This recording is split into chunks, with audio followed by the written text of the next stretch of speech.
accueil. Merci de votre accueil. Alors il y a un peu plus d'une semaine maintenant, en préparant cette intervention, j'avais envie de vous donner des nouvelles de Fredo. Fredo, je vous en avais parlé lors de nos dernières rencontres écologiques d'été à Liège. Et à l'époque, Fredo, 2 ans et demi, préparait son entrée en classe d'accueil et ses parents étaient un peu anxieux à l'idée de cette première rentrée. Et alors j'imaginais naturellement évoquer avec vous l'avenir qui l'attendait, parce qu'effectivement, à 2 ans, tout est possible. Et depuis, il y a eu Maouda. 2 ans également, mais dont la vie a été brutalement arrachée sur l'une de nos autoroutes. Et tout, depuis, a pris un autre sens, un autre éclairage. Alors je ne souhaite pas polémiquer ici, évidemment. Ce que je voudrais d'abord, c'est lui rendre hommage. C'est lui rendre hommage et puis vous dire toute ma fierté, toute notre fierté à Patrick et à moi, d'appartenir à une famille politique qui, de manière constante et en pleine cohérence, du niveau local jusqu'au niveau européen, refuse et dénonce depuis des mois cette fuite en avant des politiques d'asile vers plus de sécuritaire. Et cette cohérence qui fait que du local jusqu'au niveau européen, nous nous engageons, qui à accueillir dignement et qui aussi à faire bouger nos communes vers des communes hospitalières. Et donc je voudrais le dire haut et fort, je voudrais vous le dire entre 4 yeux, si je peux le dire comme ça, vous dire que non, il n'y a aucun populisme, que non, il n'y a aucune récupération dans notre colère et dans notre indignation.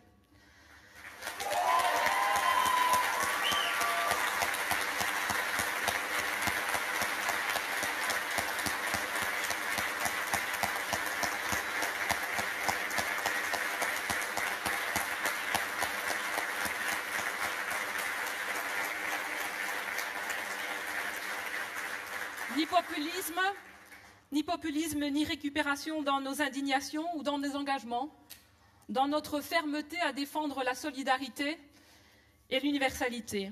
Et en mémoire de Maouda, mais aussi pour tous ces enfants sur le chemin de l'exil, je veux vous dire, tenez bon, tenons bon, merci pour eux.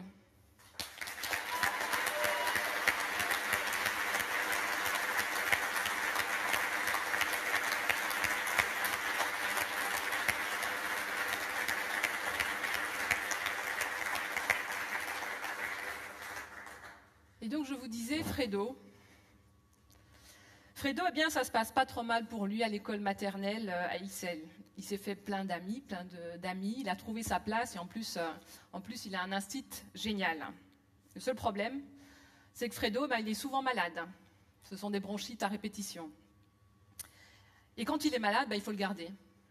Mais bon, comme partout ailleurs, il manque de garde-malade à Ixelles. Alors ses parents sont toujours en train d'imaginer des plans B. Les grands-parents, les amis des amis dont on sait que les enfants rencontrent les mêmes difficultés que Fredo. Tout y passe, mais ce n'est pas suffisant. Et souvent, ils doivent prendre congé au pied levé, et ça aussi, parfois, ça ne se passe pas toujours bien au boulot. Et en creusant le problème, ils se sont rendus compte, en fait, que de nombreux enfants du quartier étaient confrontés à la même réalité. Et en creusant encore, ils ont compris qu'une grande partie du problème, elle était liée à toutes ces voitures et à cette pollution automobile dans laquelle les enfants sont amenés à grandir. Alors, ses parents, Miguel et Manon, en ont parlé à leurs voisins, puis à toute la rue. Et ensemble, ils ont décidé d'agir. Et régulièrement, on les voit distribuer des tracts au feu rouge pour informer les automobilistes de leur vécu quotidien. Depuis quelque temps aussi, le vendredi, les enfants bloquent les rues pour sensibiliser à la question de la pollution de l'air. Et l'accueil, il est généralement très bon parce que oui, nous sommes tous habitants de quelque part. Et d'ailleurs, il y a même une grosse société qui est située plus loin dans la rue, qui a même décidé, elle, de proposer des alternatives au transport de ses travailleurs. Transport en commun, covoiturage, télétravail. Et c'est un premier super résultat parce que c'est quand même une boîte avec 400 employés. Alors aujourd'hui, les voitures sont toujours aussi nombreuses et ce boulevard existe toujours, mais les mentalités changent. Et surtout, le quartier revit. Les habitants se parlent, ils se réunissent, ils s'entraident. Et puis j'allais oublier, mais le bourgmestre, évidemment, en voyant que le mouvement prenait, eh bien, il s'est enfin décidé à recevoir une délégation de riverains. Et donc, courage Manon et Miguel, courage parce que l'espoir est au bout du tunnel. Cette histoire, on la connaît, c'est la vôtre, c'est la mienne, et c'est l'histoire de ces très très nombreux citoyens qui de plus en plus s'engagent et s'impliquent pour les autres, comme on dit un peu rapidement, pour que les choses se fassent différemment. Alors oui, changer sa rue, changer son quartier, changer sa commune, pour plus de solidarité, pour plus de qualité de vie. Et tous les jours, des citoyens mettent des idées fabuleuses en œuvre, qui répondent à des besoins collectifs. Ils font la génération E. Et ils sont très loin des querelles et des stratégies politiciennes. Ce qu'ils cherchent, ce sont des solutions, des résultats de vrais changements pour eux, pour leurs enfants, pour leurs amis, mais aussi pour les générations futures. Et ils vont plus vite que le politique pour mettre en œuvre la transition dont on sait qu'on a tellement besoin. Et puis ils sont en demande que le politique soit à leur côté pour démultiplier ces actions, pour faire en sorte que toutes ces petites rivières du changement deviennent une vague verte. Une vague verte pour changer un système à bout de souffle. Et Écolo, rappelez-vous, Écolo est né en fait de la volonté de citoyens de changer le monde, de le rendre meilleur. Et donc aujourd'hui, nous voulons qu'Écolo soit le parti qui relie, soit le parti qui relaye ces citoyens qui font demain aujourd'hui. Toutes ces générations E que nous allons maintenant découvrir et que je vous invite à accueillir très chaleureusement sous vos applaudissements.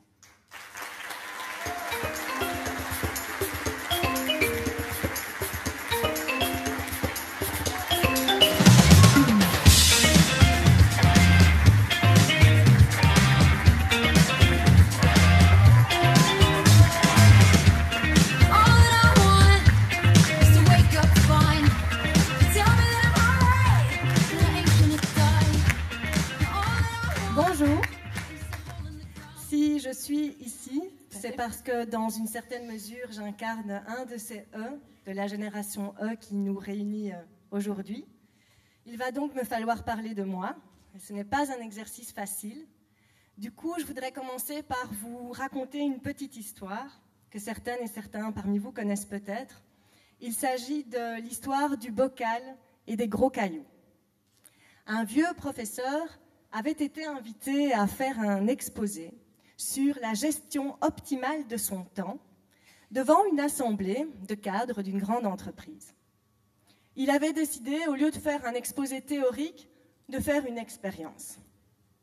Il a pris un bocal dans lequel il a disposé de gros cailloux jusqu'au bout.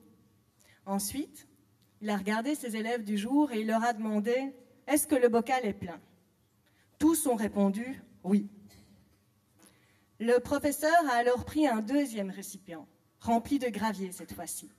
Il a versé le gravier dans le bocal et puis il a posé la même question. Est-ce que le bocal est rempli? Bon, l'auditoire commençait à comprendre et ils ont dit probablement pas. Bien, a dit le professeur.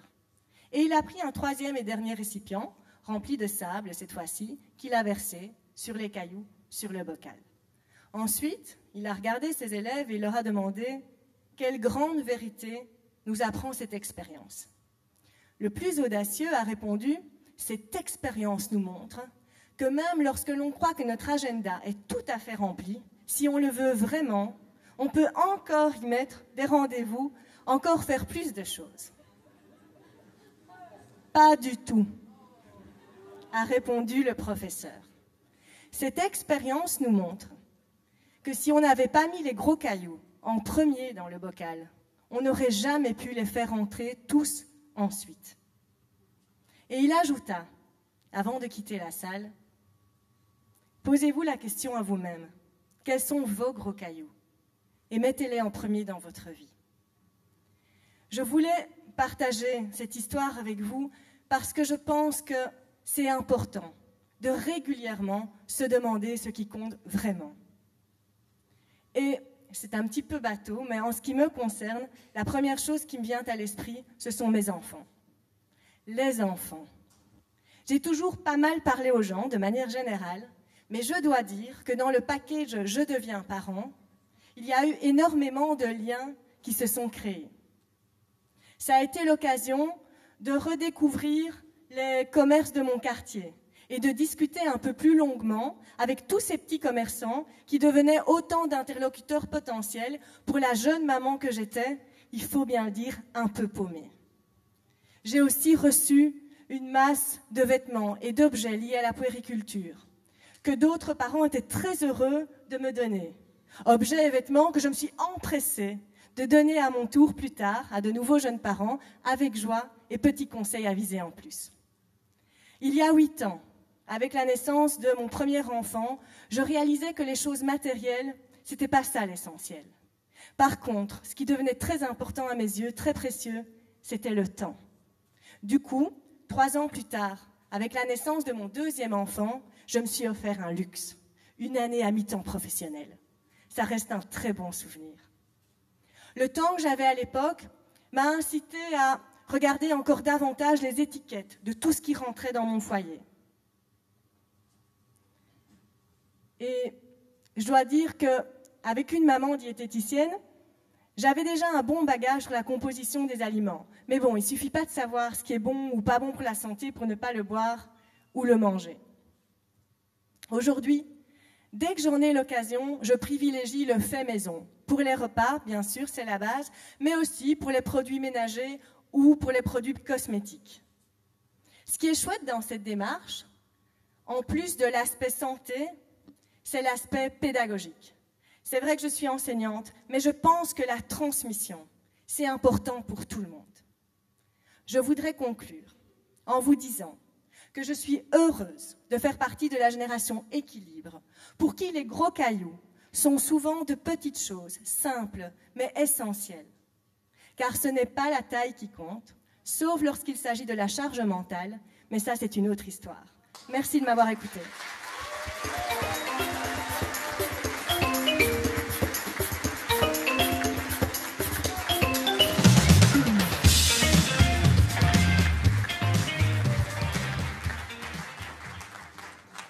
Alors voilà, bonjour à toutes et à tous. Je suis Thomas Favry, comme on le dit si bien derrière, je viens de Jean-Blou. Et je suis étudiant en sciences politiques pour l'instant. Et en plus, voilà, écologiste convaincu, voilà, pour vous rassurer tout de même de ma présence sur scène. Et alors voilà, pour commencer, j'avais envie de vous citer une petite phrase qui nous dit que seul on va plus vite, ensemble on va plus loin. Et voilà, je me suis pas mal inspiré pour écrire ce texte et aussi, voilà, juste dans ce contexte politique actuel, je trouve que on peut y réfléchir pas mal. Donc voilà, je me lance.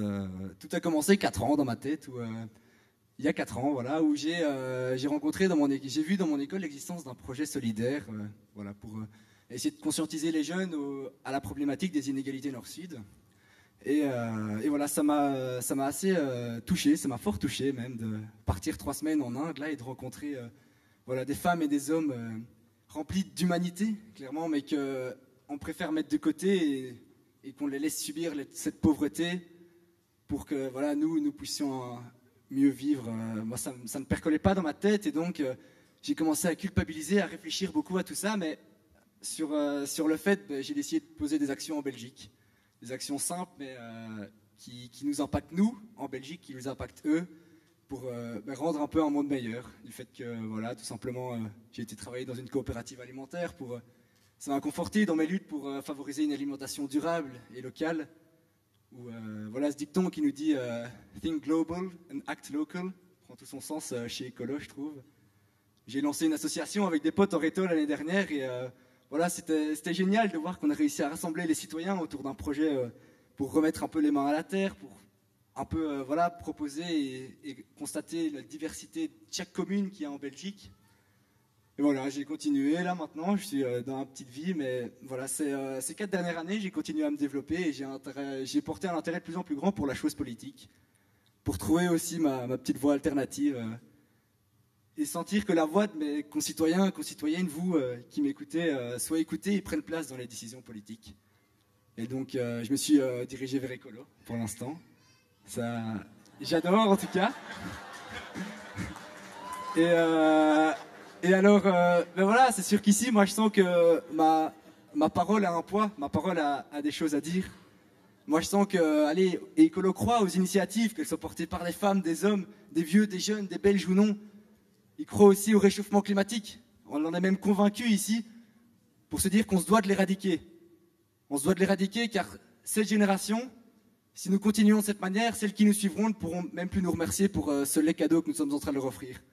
Moi, j'en ai marre de ce greenwashing politique. J'en ai marre que nous sommes en train de favoriser la croissance économique et pas une bienveillance écologique. Alors,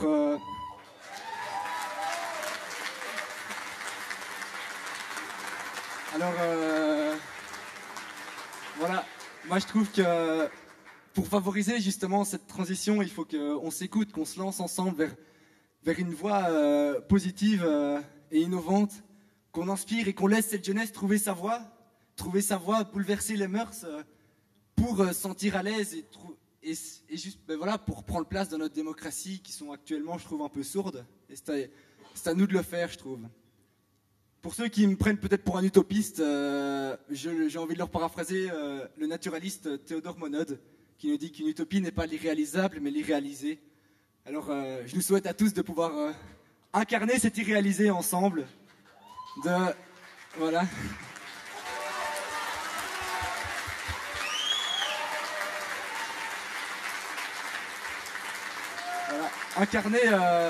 Incarner cet irréalisé et voilà, lancer toutes des valeurs progressistes dans nos sociétés, je trouve. Soyons fiers ici individuellement de pouvoir incarner ce vert et d'en faire un projet collectif. Voilà, c'est tout ce que j'ai envie de vous souhaiter maintenant, ces 4 merveilleux mois de campagne et de représenter avec enthousiasme ce vert qui nous va tous si bien. Voilà.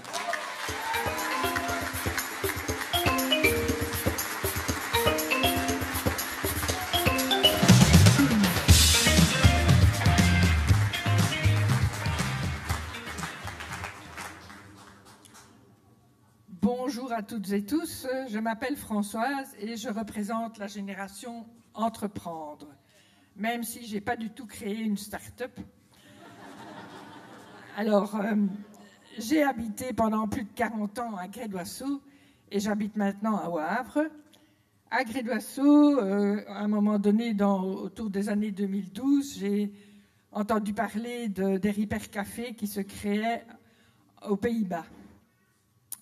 Et quand j'ai pris connaissance de cette initiative, je me suis dit « Ouh, ça c'est génial, il faut absolument qu'on fasse ça chez nous ». Donc j'ai contacté mes réseaux du sel, d'écolo et tout ça. J'ai rapidement trouvé des gens qui étaient prêts à venir réparer et à faire l'accueil aussi. Et puis j'ai trouvé une salle. Et donc en novembre 2013, on a créé un Ripper Café à Grès-d'Oisseau. Et ce Ripper Café continue à fonctionner très très bien, avec enthousiasme de la part de tous ceux qui y participent. Alors, quand j'ai déménagé à Wavre, je me suis dit, il faut absolument en créer un à Wavre. Je faisais partie de l'initiative de transition à Wavre, et donc on a cherché une salle, et on a commencé un Ripper Café au mois de septembre 2017. Et là aussi, c'est une réussite totale. C'est vraiment extraordinaire comme expérience parce que tout le monde est content, c'est super gratifiant, les visiteurs sont contents, même si on ne répare pas leurs objets, au moins ils sont sûrs qu'il n'y a rien à faire. On répare des choses qui semblaient irréparables, des gens qui ne savent plus coudre parce qu'ils sont trop âgés ou qu'ils ont des mains déformées, ils peuvent venir, on répare leurs habits ou on recoud des boutons. Il y a des gens qui viennent réparer parce qu'ils n'ont pas envie de le faire tout seuls en ayant peur de ne pas savoir remonter la machine qu'ils ont démontée. Et voilà, c'est vraiment extraordinaire. Alors, j'ai 76 ans et je ne suis jamais restée assise sur ma chaise en attendant que d'autres fassent les transformations qui sont nécessaires dans le monde. J'ai toujours été membre ou travaillé dans l'éducation permanente.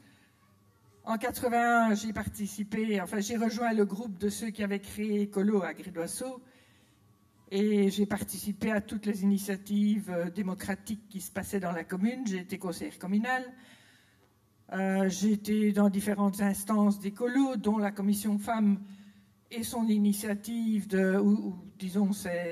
oui, son initiative pour encourager les femmes à se mettre sur les listes électorales.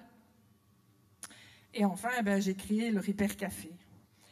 Et à l'occasion de ce témoignage, je me suis dit, en fait, quel est le sens profond du succès du Ripper Café? Ça n'est pas simplement le refus du gaspillage ou la recherche du zéro déchet. C'est beaucoup plus profond que ça, je pense. Je pense que ça touche à toutes des valeurs fondamentales, celles du vivre ensemble, celles de l'utilité sociale, celles de la créativité, aussi celle de la durée, parce que le temps, ça donne de la valeur et ça donne de l'expérience. Et enfin, c'est une question de sens. Parce que si on peut tout jeter, on peut aussi jeter l'être humain. Et c'est aussi ça qui se passe dans la société. Et je pense que le Ripper Café fait partie des expériences de refus de cette... de tout à la poubelle, quoi. Et donc, c'est la défense de la valeur.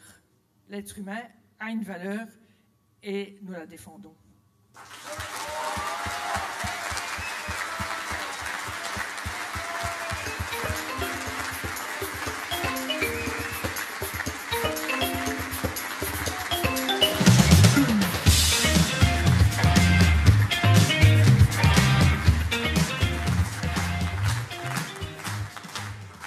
Bonjour, alors moi c'est Karim. Comme vous avez pu l'entendre, la génération E, ça peut être une génération équilibre, une génération enthousiaste, une génération d'entreprendre. Pour moi, c'est aussi une génération engagée. Et pour moi, s'engager, en fait, c'est se ménager l'espoir de vivre dans un monde plus social, plus juste et plus durable. Et pour pouvoir se ménager cet espoir, j'ai la conviction qu'il faut agir de manière concrète et au quotidien. Parce que j'ai aussi la conviction que l'espoir est dans l'action. L'espoir, je le retrouve par exemple dans le fait de manifester à l'occasion de manifestations contre des politiques d'austérité et d'y voir des dizaines de milliers de personnes qui partagent ce combat.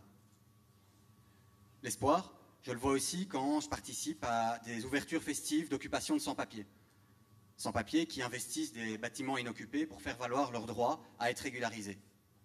Et quand je vois qu'il y a des dizaines de militants qui se joignent à leur combat et qui forcent du coup des bourgmestres à réquisitionner des bâtiments inoccupés.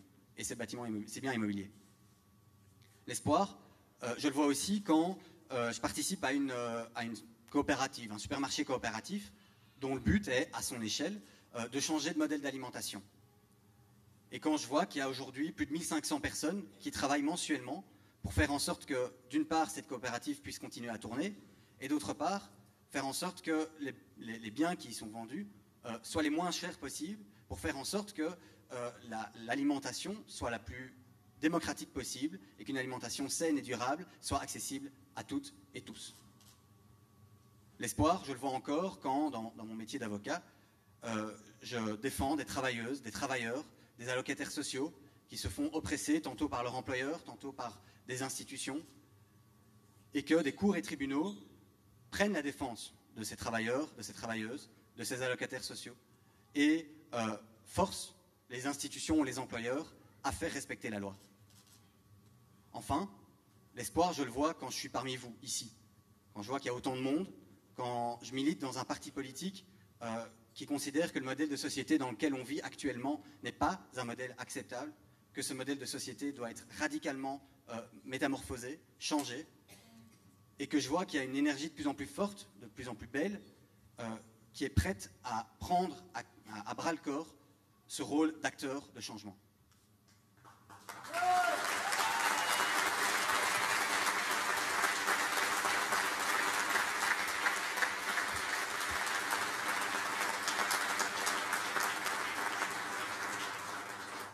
Donc vous voyez, j'ai quand même pas mal d'espoir. Et c'est des espoirs qui sont d'abord propres à mes engagements personnels, mais c'est aussi des espoirs par rapport à d'autres engagements qui me donnent profondément foi en l'humanité, en fait. Et donc je pense l'exemple actuellement le plus vibrant et le plus beau est peut-être la plateforme d'aide aux réfugiés qui fonctionne depuis maintenant je ne sais pas combien de temps, mais de manière absolument admirable, et qui est juste en fait un un ensemble de citoyens qui sont mis ensemble pour faire en sorte que, pour pallier à l'inaction du gouvernement et donner un peu plus d'humanité à l'accueil des réfugiés.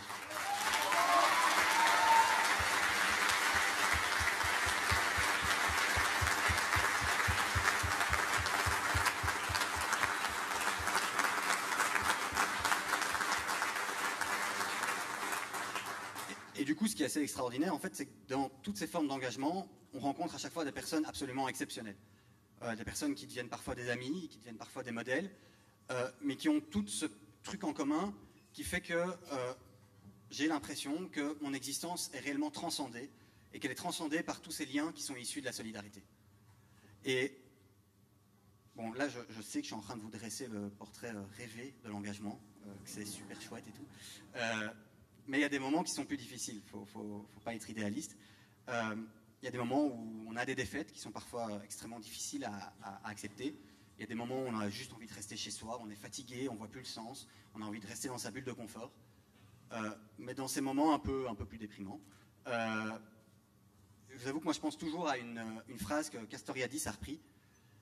Et cette phrase, c'est de dire qu'en fait, dans la vie, il faut choisir. Il faut choisir entre se reposer ou être libre.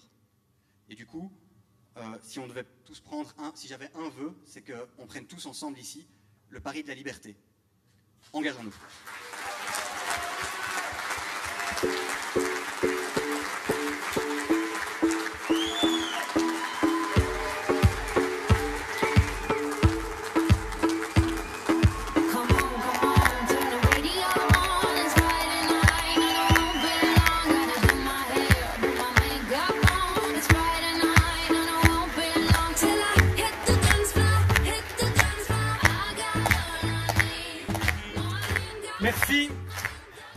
Merci pour ce témoignage, merci pour l'espoir, merci pour l'enthousiasme. Quand j'écoute ces témoignages, je vois en fait plein de raisons d'espérer. Quand je regarde le monde aujourd'hui, nous pouvons voir toutes celles et tous ceux qui concrètement réalisent la transition écologique solidairement dans leur ville, dans leur quartier, dans leur village. C'est vous, en fait. C'est nous.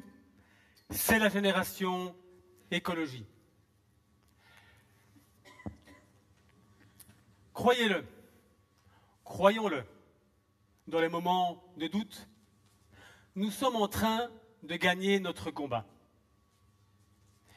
Faisons le pari que nos enfants et les enfants de nos enfants pourront vivre dans un monde où la solidarité, la justice pour tous, le respect de la nature, le respect des droits humains, tout ça sera simplement normal. Soyons des gens humblement ordinaires qui faisons chaque jour des choses extraordinaires, de plus en plus nombreux.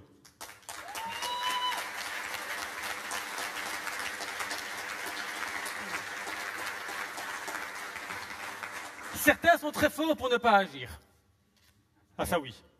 En fait, le principal ennemi des écologistes, il traverse tous les partis traditionnels, singulièrement au niveau local, c'est le fameux « on a toujours fait comme ça ».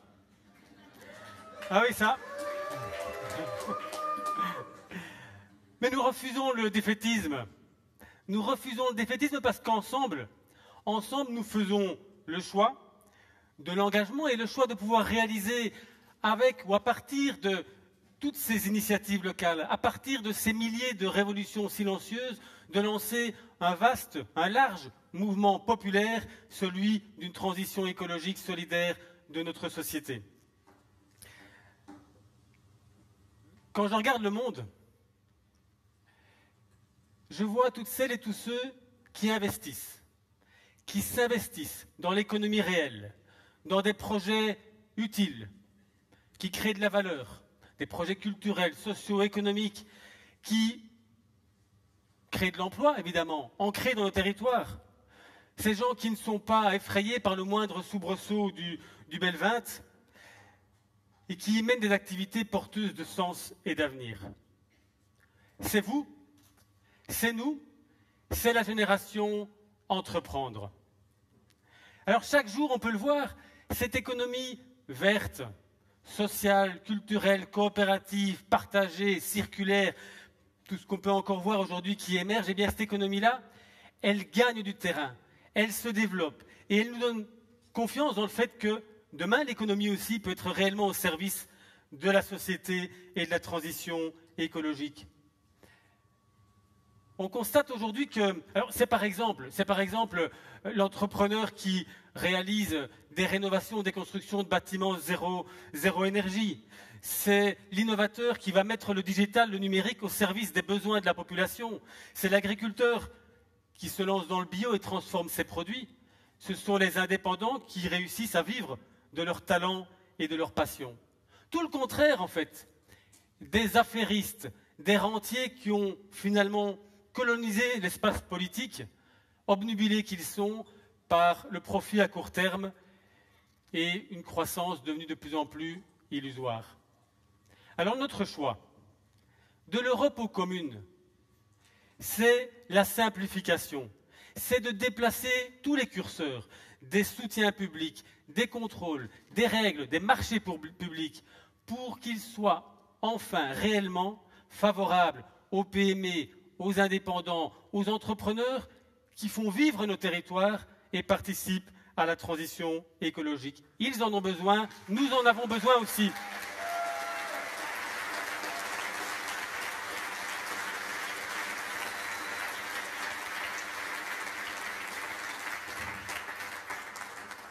Quand je regarde le monde, je vois aussi celles et ceux qui quotidiennement s'occupent des personnes que nous sommes, prennent soin de nous, accueillent les enfants, forment nos jeunes, accompagnent les personnes âgées, les personnes handicapées.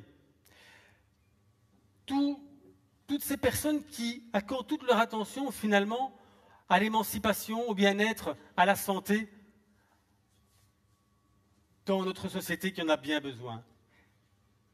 C'est nous, c'est vous, c'est la génération empathie.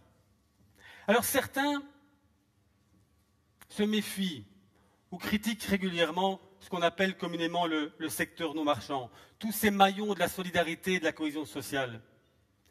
Nous répondons au contraire que ce qui est le plus important dans la société ne se mesure pas en euros. Nous avons besoin de ce secteur non marchand, et nous devons être aux côtés de leurs travailleurs, de ces travailleurs.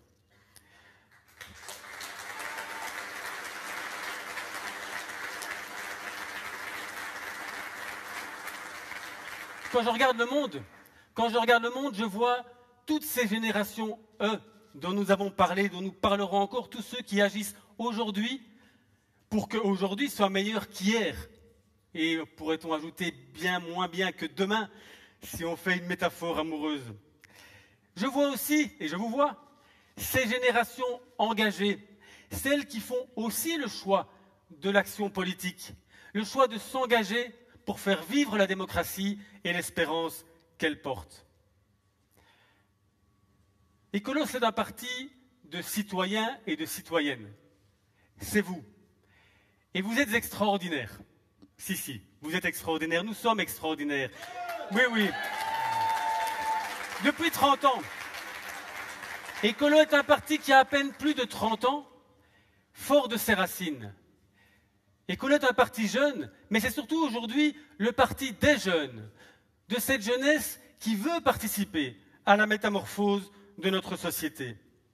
Alors oui, soyons plus que jamais le parti qui relie et qui relaye toutes ces énergies positives, ces énergies qui rendent le monde plus agréable à vivre, qui permettent de protéger la beauté et la diversité du seul endroit où nous pouvons vivre cette merveilleuse planète.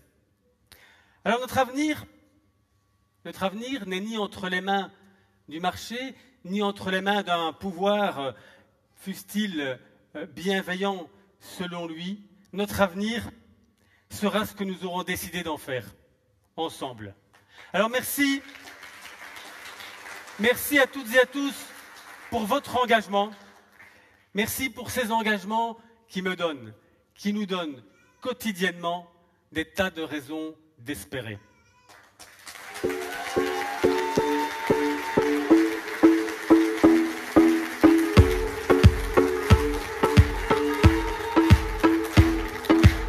Patrick et Zakia, vous êtes bien gentils, mais ce monde-là, il n'existe pas. Dans la vraie vie, c'est chacun pour soi. Faut pas rêver. Rappelons-nous de ce que Jackie nous disait. L'utopie, c'est de croire que les choses peuvent continuer comme avant. L'aveuglement, c'est de ne pas voir que le monde est déjà en train de changer. En effet, Patrick, elle change et elle bouge. Elle bouge de Peine à Scarbeck en passant par Watermal, Enghien ou Otigny. C'est par exemple précisément à Scarbeck 1 million de kilowattheures d'énergie renouvelable, soit un quart de la consommation de la commune. C'est par exemple aussi à Jette, le prix de la commune bruxelloise la plus accueillante pour les cyclistes. Ou un autre exemple, c'est Raren qui s'engage pour une commune 100% renouvelable en 2030.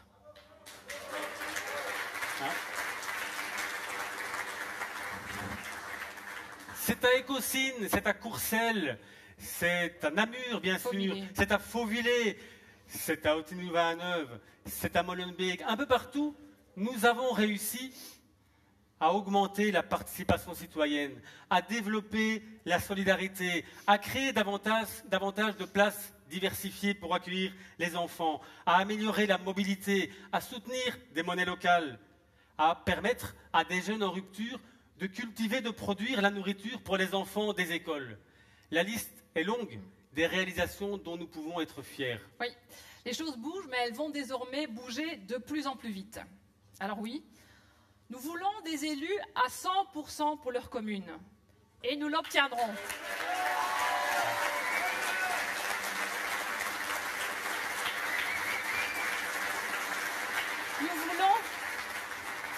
Nous voulons aussi des communes à 100% avec et pour les citoyens. Et nous les obtiendrons. Ouais. Nous voulons des communes réellement partenaires des citoyens. Nous voulons des communes protectrices, des communes solidaires, des communes efficaces, des communes entreprenantes. Et nous les obtiendrons.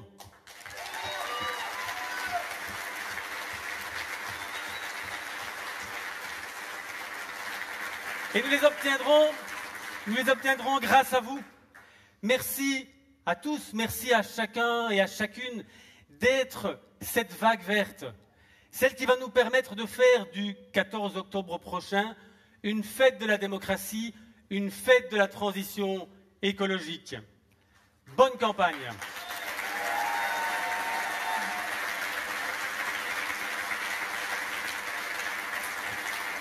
Ouais. Alors aujourd'hui et jusque-là, Patrick, un seul mot d'ordre. Être engagé ensemble.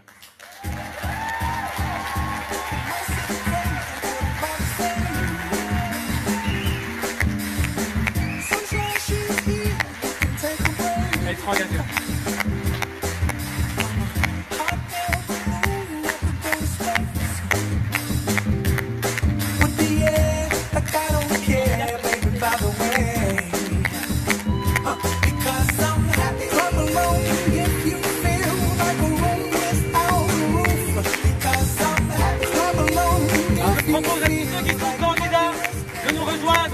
Parce que le ensemble, c'est pas seulement nous, c'est ceux qui s'engagent aussi sur la liste, ceux qui ont déjà été désignés, ceux qui seront candidats en octobre. Vous pouvez monter avec nous sur l'estrade et vous pouvez continuer à les applaudir.